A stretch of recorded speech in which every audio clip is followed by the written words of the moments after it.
president-elect. They faulted IEBC chairman Wafula Chebukati, claiming he did not conduct a free and fair election.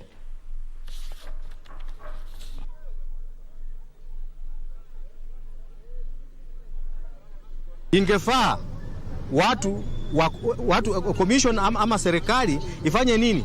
Ihold kwanza, haingeharakisha kutangaza mshindi ama kutangaza president the fifth, kwa sababu hatujui ni nani, kwa sababu wale wameshikilia upande wao na kuna mambo ambayo yanatakana yaongelewe kiundani. Yale matokeo ambayo yametoka pale hayajakuwa matokeo ambayo ya kuridhisha. So ile ambacho tunasema, vile yule mama ameongea akasema ya kwamba koti ndio itaamua yule ambaye amekuwa mshindi, ama wafuatilia yale mambo ambayo yamefanyika pale. Mimi mwenyewe sijafurahia na sijakubaliana nayo, na ninasema hizo ni vitu yenye si ya ukweli, na hata mwelekeo ya hiyo matangazo ya Chebukati mimi sijaona kama ni matangazo ya ukweli. Well, the president-elect William Ruto and his deputy are holding a meeting in Karen, where they're meeting leaders who are elected under the Kenya Kwanza alliance, and currently the president-elect is speaking. Let's cross over and listen in. Very proud Kenyans this day, because we went into elections knowing very well that we had a competitive election. And I want to thank each and every member of this team. I know many of you made huge sacrifices. Your commitment was demonstrable. And when we came round to every county and every constituency and in the wards, we saw your commitment. You were there to push the agenda for Kenya Kwanza. And on behalf of all of us, I want to say to all teams in Kenya Kwanza, our very big thanks and congratulations for getting us this far. This morning, we have had a meeting with members of parliament and our governors elected under the Kenya Kwanza banner. We've had very good conversation here. It was very heartwarming to see many people we met in the field dressed today differently, in ties and looking very smart. We were all in all manner of attire and in capes, and it was very nice. So we are trying to fit our clothes back and see to it that we begin now the journey of governing the country. I want to, in a very, very special way, tell the people of Kenya in this first meeting of the leadership of Kenya Kwanza that every Kenyan can now go back to their phones.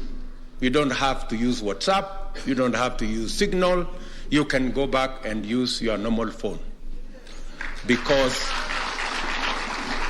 blackmail, intimidation, threats have come to a stop. I want to promise the people of Kenya that our administration will have nothing to do with the blackmail we have seen, the threats we have seen, the fear that has been sold around the country, that you cannot talk to this or that person because they don't share your political views. I want to tell the people of Kenya, we are having our democratic country back. And everybody can speak to everybody about everything in every way they want. And nobody is going to victimize them. We live in a democratic country, and that is how it should be. To those of us who have been elected, from all the political parties, and especially those who have been elected, those of us who have been elected in Kenya Kwanza, I want to tell you right from here that with the leadership position that has been bestowed on us, the national leadership and the leadership at every level,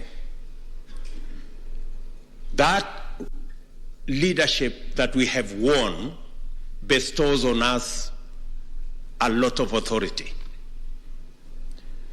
But I want to tell you that with authority comes responsibility. And with responsibility comes accountability. So we must be alive, even as we celebrate that we have won, that on us is authority, yes, but a lot of responsibility has been put on our shoulders, and the people of Kenya expect of us that we must be accountable. The greater the responsibility we have, the higher the accountability bar that comes with it. And therefore, as we celebrate this moment, we also must focus on making sure that we deliver on our commitment.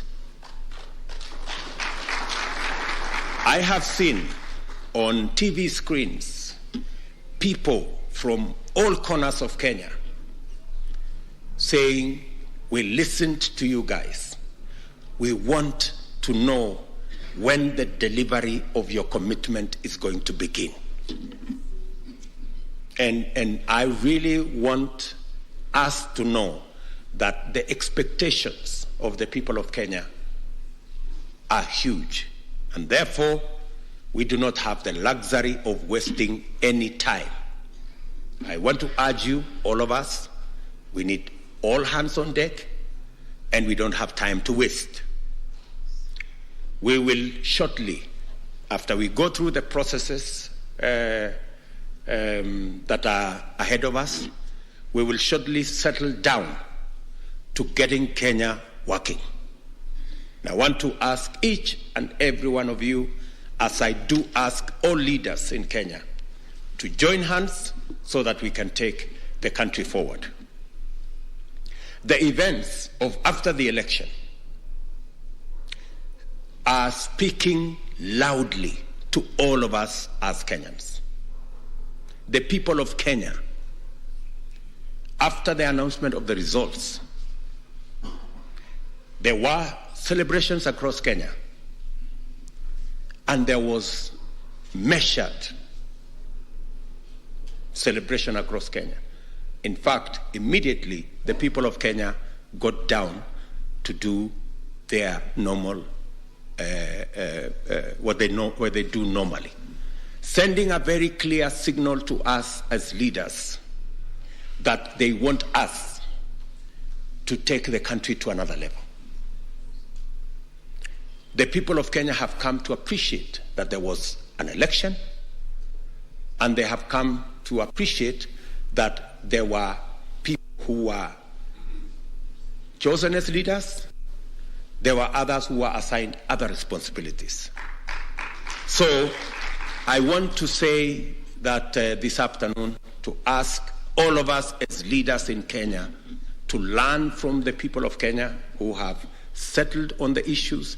They now want us to deliver on the commitments that we gave the people of Kenya. And I want to say to this team that we do not have the luxury of time to waste.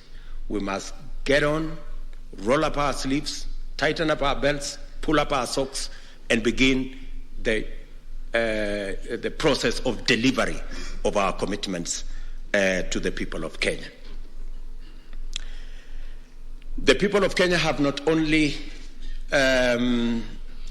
spoken that loudly on the unity of the nation.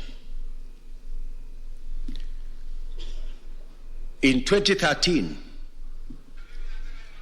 the government that won in 2013, we had 25% in 31 counties.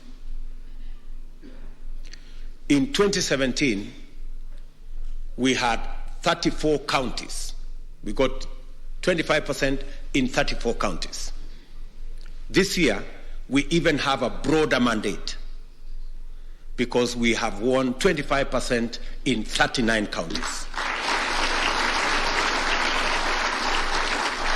That broader mandate comes with greater responsibility to every Kenyan. And that is why I want to say from the onset, there will be no room for exclusion of any part of the Republic of Kenya.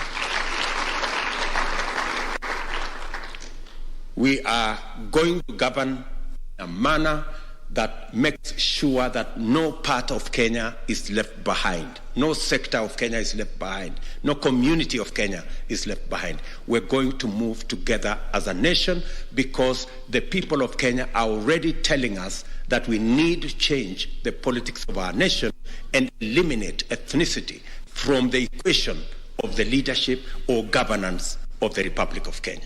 And that is, we are going to obey those instructions from the people of Kenya.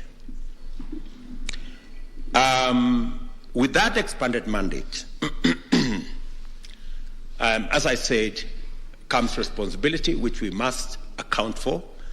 And I will be leading this team in making sure that not only Kenya is united, but the delivery of government business is going to be to every part of the Republic of Kenya, making sure that if we move together, we can actually achieve more than by getting divided. And in so doing, let me just say two very important things.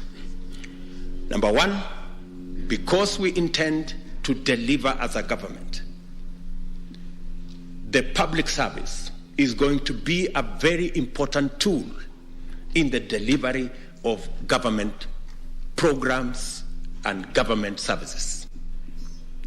And I want to commit right from the beginning that public service will be professional, and I expect that the public service will serve Kenyans equally without any preference to tribe, communities, or any preference to political affiliations. Public servants across the board, all the way down to the chiefs and their assistants, we will be expecting them to serve Kenyans equally, without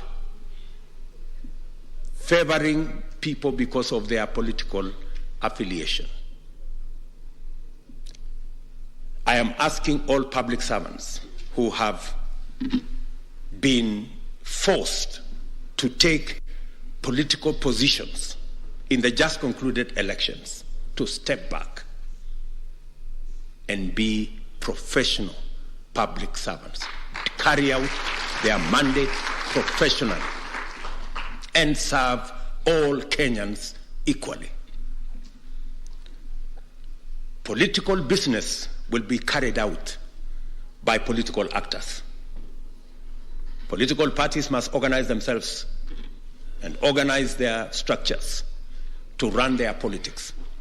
I am sorry, members of the political administration, members of the provincial administration, public servants will not be available to carry out political work for any political party. It is the only way we can have a government that delivers. Political parties, including ours, must run their own political activities and look for their own people, errand men and women, to run their politics. Members of the provincial administration, public servants, will not be available to do any political work for any political party. We want them to remain independent, to work for all Kenyans, irrespective of which party they belong to, or which community they come from, or what region they come from. That is how we are going to bring Kenya together. And therefore, I am sending my commitment to public servants that their jobs are protected, their jobs are secure. They don't have to participate, they don't have to take political sides. Politicians and political actors will do that. They should serve Kenyans equally, irrespective of whatever political affiliations we have. Let me also say that going into the future, our government must be accountable. We will shortly be taking steps to make sure that we run a transparent, democratic, but accountable government. And we have discussed here with these legislators and members of both the Senate and the National Assembly that we will be looking at the standing orders. It has not been possible for cabinet secretaries to be interrogated by the legislature.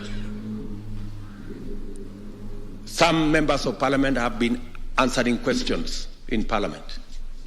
We do not think that is the right thing to do.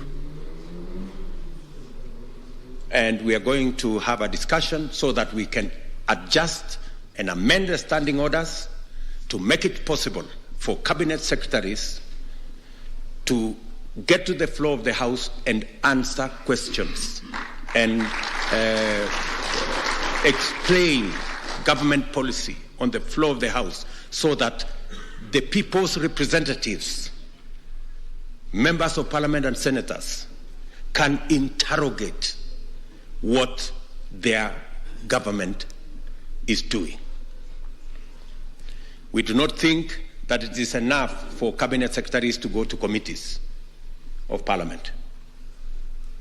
We have discussed with our speaker, and there is a possibility of us ensuring that we run an accountable government by making sure that on a daily basis, the people of Kenya, through their representatives in parliament, can ask questions, can interrogate government policy, government programs on the floor of the House, so that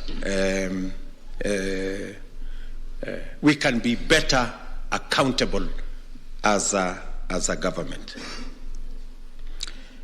We will be speaking to many of the other issues as we move forward. We will be making our public policy pronouncements to guide the country in the direction in which we believe the country will move forward. And as I have said, we want to move the country forward at the earliest opportunity possible. We are looking forward to the processes that are now ongoing coming to a conclusion. Shortly, we will be suggesting members of Kenya Kwanza to the transition committee. I think we are doing that today, so that the process of the transition can kick in and we can go towards concluding the matter of the election. So if there will be court processes, we will engage in those and make sure that because we are Democrats and we believe in the rule of law. So to that extent, ladies and gentlemen, I want to say we've had a wonderful meeting this morning. I think we have introduced the new members who are here for the first time. We have also agreed that Kenya Kwanza is going to run a mentorship program for our new members so that we can make them better, more effective, more efficient legislators and people's representatives, and we can better train them to be able to appropriate their responsibilities of oversight, their responsibilities of legislating, and their responsibilities of representation. We want them to be effective so that we can better deliver to the people of Kenya. So with those many remarks, I think we have also agreed on other internal matters, on what priorities we are going to work on. We have also agreed on other political manenos, which we are going to engage in and move forward together. And in our midst, I think we have our county governors who are here. We have senators who are here. We have members of parliament also who are here. Just for the record, we have in this meeting 140 members of parliament who are UDA. Wasimame, tuwaone, wasimame, the UDA members of parliament. That is, those are the people who have just been elected as members of parliament, both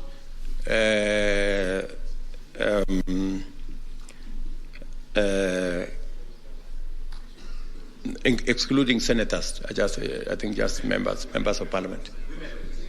And women reps. I'm saying, when I say members of parliament, including women reps. Wasimame, can we round of applause for them? Asante sana, thank you very much. We have senators in the House. Our senators. We have 24 senators.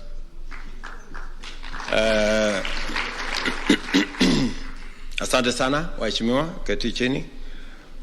And then we have, when I said MPs, did I say UDA alone? Yes. Oh, sorry. I needed to say Kenya Kwanza, sorry. Kenya Kwanza members of parliament again? 163 of them. They are here. Asanteni sana. Thank you very much. We also have in the House independents who are not members, directly members of Kenya Kwanza. Wasimame. We have them in the House. I think we have, how many of them? 8, and another 2 who are not here today.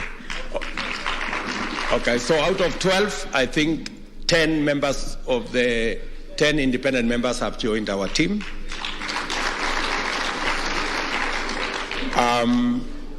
I think those are the people who are there. Can I ask all our governors then to stand? Magavana wetu. Let's do the governors first. Thank you very much. Those are our governors. Asanteni sana. And then the deputy governors, wasimame. Very good. Asanteni sana. We still have 2 outstanding governors because the elections have not been carried out. And we are confident that those 2, we will deliver them to Kenya Kwanza. We are confident. We also have 4 members of parliament whose elections have not been carried out. And we believe that all the 4 will come to Kenya Kwanza.